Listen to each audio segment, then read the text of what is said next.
Today's lecture will be a continuation of the unit 2 that you have in your syllabus MELS 202, that is Victorian.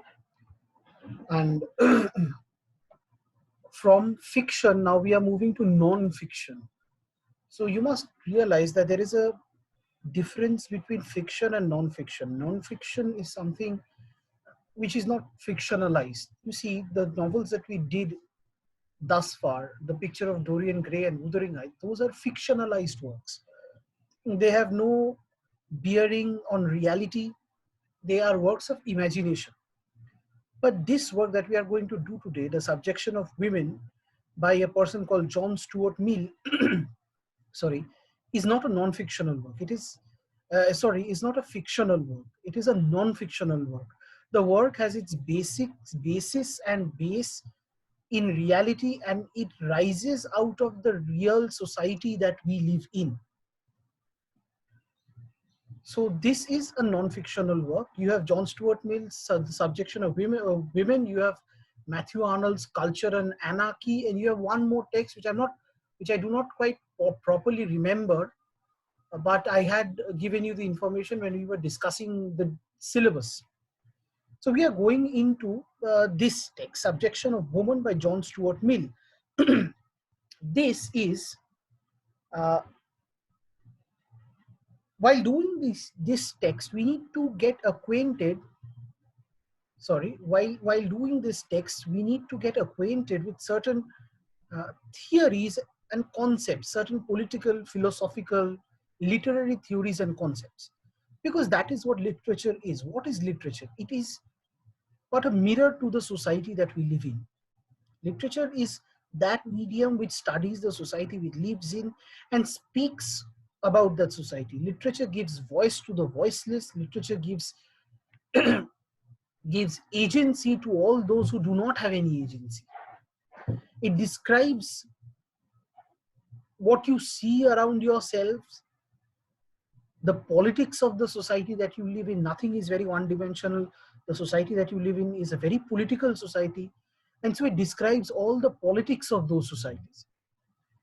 And one of the greatest politics or the greatest social occurrence in our world, in our society, is the politics of gender. I am not going to start by speaking the term gender inequality immediately. I would say the politics of gender, because we are going to study the word gender inequality or what politics of gender means, so on and so forth.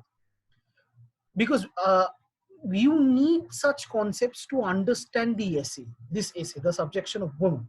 So today's class, it will be an introductory class where I will give you certain details about John Stuart Mill himself. And then I will speak to you about the primary concepts and theories that will help you understand this essay better.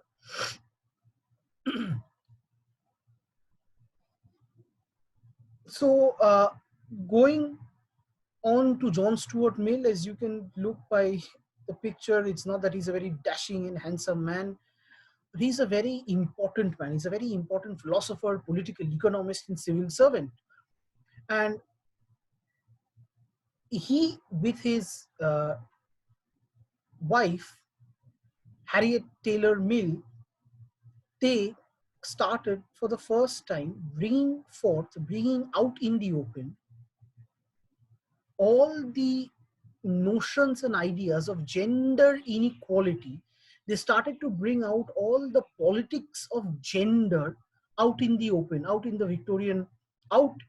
Victorian society, out in the Victorian society. Now, what do I mean exactly when I say gender inequality or politics of gender? Now, see, we all live in a very gendered society. There is a difference between sex and gender. You see, sex is biological, male or female. Gender is cultural, masculinity or femininity. Now, historically, our society has attributed certain rules and regulations to these genders. For example, the way we dress. The male dresses in certain ways, the female dresses in certain way. When it comes to more cultural aspects, even historically, society has earmarked the masculine culture and the feminine culture. For example, the masculine culture is hard, aggressive, sexually very active, intelligent, and the feminine gender is docile, submissive. The feminine gender is a body on which all that aggressive sexuality of the masculinity is going to be inscribed upon. Very submissive, should not be allowed to study. Their only work is domesticity, not domesticacy, it's domesticity, sorry, domesticity, where the feminine gender must look after the house, bear children, look after the husband, look after the husband's family. The feminine gender has no work studying. The feminine gender must not talk in an aggressive tone. The feminine gender must not be very sexually active. If she is very active, our society almost goes to brand that figure as a prostitute or a whore character. So the feminine gender must be limited to washing, cooking, and sewing. The feminine gender does not have the ability to understand complex political, social, or economic aspects. These are the few gender roles. Again, very common gender roles, like the masculine does not cry, the feminine always cries. বাংলায় আমরা একটা কথা বলি যে pan pan করো না, and he always use the term মেয়েদের মতো প্যান প্যান করো না, মেয়েদের মতো কেঁদো না. That is the term that we use when we are addressing the boys of our society, that you are not supposed to cry like girls, you're not supposed to behave like girls. These are the gender roles. There are no legal possible background of these gender roles. They are unequal, they are unjust, they are biased, they are very partial, they are dominating. And historically, this has come down from generation after generation. And because it is historically, it has come down from generation after generation, people have accepted it. And for a long time, this was not brought out in the open. And this we term as what we call patriarchy. This was not brought out in the open. For example, if we consider the socio-political economic situation of England, the women were not allowed to buy property, the women were not allowed to vote, the women were not allowed to a salary, and even the women were not allowed to be an heir to their father's property. So as you see, there is always the word father's property. It's never the parents' property or the mother's property, because the mother never gets the property. So if you have a girl child, it is her husband who gets the property. So the father's property moves to the husband, not to the girl, not to the father's wife, never. So these are the inequalities of the gender roles, the politics of the gender roles. That was always there in society. And Mill and a group of people, John Stuart Mill, his wife Harriet Taylor Mill, another woman called Mary Wollstonecraft, later she'd be known as Mary Shelley, after she marries the romantic poet Percy B.C. Shelley. Mary Shelley, the acclaimed writer of the very famous novel Frankenstein. So Mill, his wife, Mary Shelley, Mary Wollstonecraft Shelley, whichever way you like to call her, they started to advocate female rights. They started to bring out these inequalities, these gender inequalities out in the open, and show that women were marginalized and dominated by these gender roles. And hence the name of the book, The Subjection of Women. Subjection means the domination, the marginalization of women. John Stuart Mill is important because he's a man. Again, there was up till a very certain point in societal history, feminism was considered to be a very female thing. It was supposed to be something which advocated female rights. It did, but it is not just female rights. Modern feminism is more than female rights. It is about gender inequality. The very inequality that it is about gender equality, blurring the boundary between the masculine and feminine, not making one gender more powerful than the other. For example, when we say that the male, the masculine cannot be emotional, the masculine cannot cry, this is an inequality on terms of masculinity. The male has subject to emotions just like the female has. The male feels angry, sorrow, love. And so whenever you see, if I put a very stock example in front of you, when someone breaks up from their uh, in their relations, it is okay with the if the girl pines and cries and spends her days, but the man is not supposed to do so. The man has to always show a strength of character which is very hard and dominating and accepting. The inequality lies in there, and hence you see in all the popular movies that you see, the response to a breakup or a divorce is always shown when the female cries and the man drinks, because the emotion needs to be suppressed, or the emotion needs to be expressed in an aggressive medium, because masculinity allows aggression, does not allow other passive emotions. And this has again boiled down to the aspect of sexuality, where feminism is advocating the again the inequality of sexuality, where uh, the society tells you that heterosexuality is the norm and anything and homosexuality is against the law, so on and so forth, all kinds of nonsense. So feminism is about equality. It is not about upturning or subverting the power structure, that so long men had more power, now feminism will make the female had no power. No, making the male and the female come on a same plane and merging masculinity and femininity into one gender where everything is equal for everyone.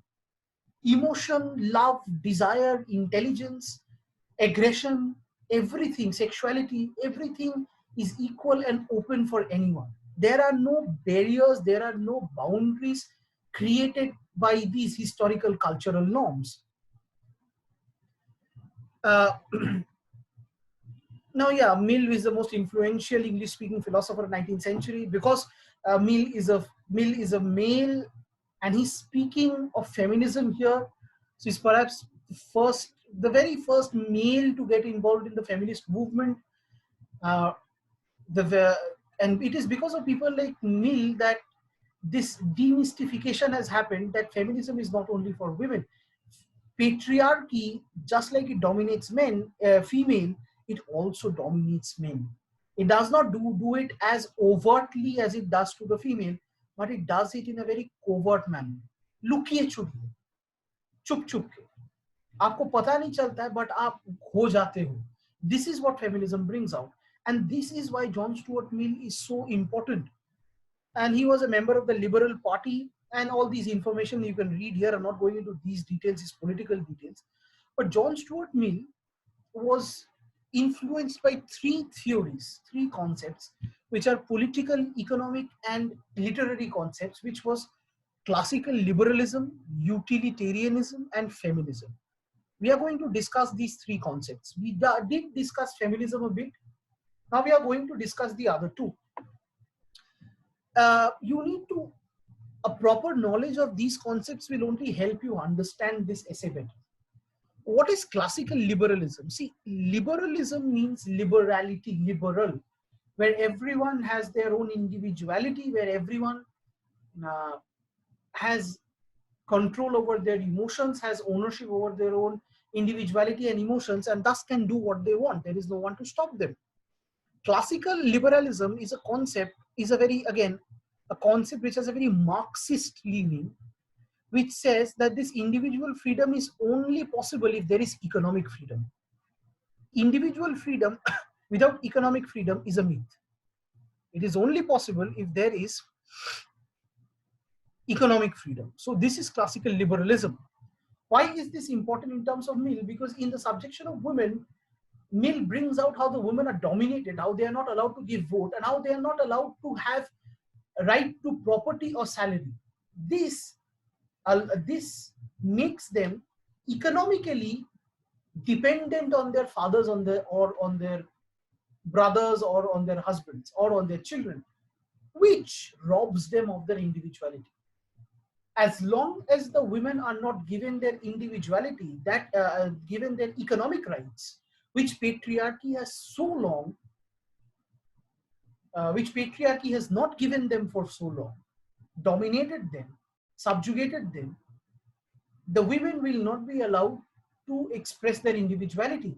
So in doing this, what Mill is doing is bringing out how patriarchy, how all the patriarchal forces of society like family, government, these forces have subjugated women and not given them their economic rights, so that they do not get their liberal rights, so that they cannot express their individuality. As you can look at the diagram here, individual freedom is always above than government authority. That is how the political system is. The government does not influence the individual, it is the individual who influences the government. This is what classical liberalism preaches. Mill brings out how there is a fallacy in classical liberalism in terms of gender roles, in terms of the British Victorian society, and how the government authority or the patriarchal authority is over the individual authority of the female. The individual authority of the female is down, and the patriarchal authority of all institutions, family is an institution, government is an institution, school is an institution, is up. And as a result, the female does not have any individual freedom. Why does it not have any individual freedom? Because the patriarchal institutions are not allowing it any individual freedom. They are dominating it and marginalizing it by robbing them of economic freedom. So we advocated for economic rights for the women, that the women must be given economic rights. Then we come to utilitarianism. What is utilitarianism? Utilitarianism is a theory, is a concept which is a social concept which was propagated by Jeremy Bentham. You can see the name there in the third point. Utilitarianism means everything in society has a utility and a consequence. And society is lived under the concept of whichever gives you maximum utility survives in the natural order. Those which does not give you maximum utility must be allowed to perish. The point that Mill makes here is that since the women are subjugated, dominated, since the women are given no economic rights, and as a result, they have no basis of individual rights, what is happening here is that society is losing its utility. Society as a whole, the negative graph of utility is dominating the positive graph of utility. Since the female is not allowed to express their utility in society in full, society in itself is losing. Understand this. Since the female are given individual rights, they are not allowed to take part in all forms of society, in societal norms, except washing and sewing and cooking and bearing children. So their utility, the utility of the female figure, of the feminine in society is lacking somewhere. Since it is lacking somewhere, so similarly society is lacking in its utilitarian graph. The utilitarian graph of the society, which should have gone up, is now going down, because the female are not allowed to express or identify or show show their utility in terms of society. They are not allowed to help society grow. As a consequence, society is not growing. So this is utilitarianism. described utility as the property in any object whereby it tends to produce benefits, advantage, pleasure, goods, happiness, or to prevent the happening of a mischief, pain, civil, or unhappiness to the party whose interest is considered. The party whose interest is considered is society. Since the female is given no individuality, it has no utility, and so it cannot produce any benefit, advantage, pleasure, good, happiness, or prevent mischief, pain, evil, or unhappiness to society. So John Stuart Mill shows that because of the subjection of women, society is losing. Society as a whole is not realizing its full utility. This is the picture that you see here is a fun picture. I just wanted to have a little fun. So here's Batman here. Does he save the woman or does he kill the Joker? The woman is a good person, has 4 kids, neighbor loves her, and she helps lots of people. The Joker killed many people and will kill many more. He has no friends. He's hated. So what does the Batman do? Whose utility in society is more? Is it the woman's or is it the Joker? If the Batman goes on to rescue the woman, Joker is going to live, and if Joker is going to live, people are going to die. On the other hand, if Batman does not kill Joker, on the other hand, the utility of Joker's death is of paramount importance in the society, because if Joker does not die, then many more people other than this woman are going to die. Whom does Batman save? Who has more utility? Think on it yourself. There is no clear answer as to this. This is a topic of discussion. This is again a criticism of utilitarian society. If we can really find out the utility of something or someone in measurable quantities. So saving the woman makes sense here, but shouldn't Batman kill the Joker? If he doesn't kill, the Joker starts killing. So whose utility is more? So this is something, just a fun thing, which I hope will help you think a bit, enhance your critical thinking, your literary critical thinking, question yourself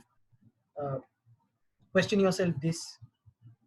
Now we come to the third point, which is feminism, which is very important, which is the concept regarding which Mill is struggling or fighting for. So what is feminism? It is an advocacy of women's rights on the ground of equality of sexes. This is very important. Equality of sexes and cultures. Not the domination of one culture or the other. Many people have a very misconception that patriarchy dominates the female, and so feminism wants to dominate the male. Absolutely not. Nonsense. This is a misconception, and you must be very clear. Feminism looks at bringing common equality to both the sexes, where both the sexes come down on a common plane, and both the cultures, masculinity and femininity, merge into one single culture where everything is free for everyone. There are no restrictions for anyone. The concept of feminism was defined as a concern with gender equality and the promotion of equal rights for men and women, the expression of these concerns through theory or action, and the valuing of individual or their contributions to society rather than their biological or sexual characteristic or roles. So what is feminism pointing at? Feminism is pointing that do not judge people on their biological construction. Since the male has muscles and is strong, and since the female body looks weaker than the male, do not judge everything by that. Judge by their utility in society, their contribution to society, how they are contributing to society as a whole. Here, as you can see here, shades of the utilitarianism concept coming in. Again, this is the image that you see here is of the suffragette movement. The suffragette movement is the first feminist female right movement. It started in America and then seeped into London. There is a very rich history of feminism, but you do not need to know that. You just need to just have a clear concept and idea of what feminism is, and that will be fine for you. So you do not need to know about the suffragette movement. But if you want to know of the suffragette movement, you can uh, search the internet. There are a lot of things on the internet. This is just for your self-study if you want. So what is feminism? It is a social movement. It is a political movement. It is an ideology which looks to define and establish political, economic, personal, and social equality of the senses. Equality on all aspects, political, economic. See, every word here represents one sphere of society and life. And all these spheres are very patriarchal, where the woman has been dominated and not given any identity at all. So that is what feminism does. Feminism wants to subvert this domination and bring an inequality. Political, economic, personal, and social. So a political identity, an economic identity, a personal identity as an individual, and a social identity as a female. Feminism brings out the ill points of feminism. It tries to do this by bringing out the problems in society. What problems? That society is overtly and covertly both patriarchal. The point of view is always male. The priorities, the priorities are that of the male priorities, and the women are treated unfairly within those societies, because you cannot bring equality by not addressing the problem. So first you must address the problems, and only then can you think of fighting those problems. And that is what feminism does. So it started with an identification of the gender stereotypes. Stereotypes means mainstream. What I was speaking to you of, that the male must not cry, that the female must cry, the female must not be sexually very active, otherwise she'll be called a whore. The female must not speak in a loud voice, must not be aggressive. These are gender stereotypes. Must not, in our case, must not drink, must not wear, well, clothes according to their wish, must not smoke, must not drive, all these kinds of nonsense. These are stereotypes. So what feminism does is brings out these gender stereotypes so that people can see and understand their mistakes, and then try to bring the inequality by abolishing these stereotypes. Women's rights. Now this book, Subjection of Woman, deals specifically with the economic and the political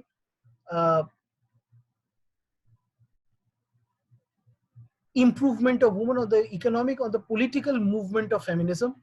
This book normally concerns with women's rights, right to vote, public office, work, earn wages, equal pay, right to property. All these things like legal concepts like rape laws, sexual harassment laws, domestic violence laws, uh,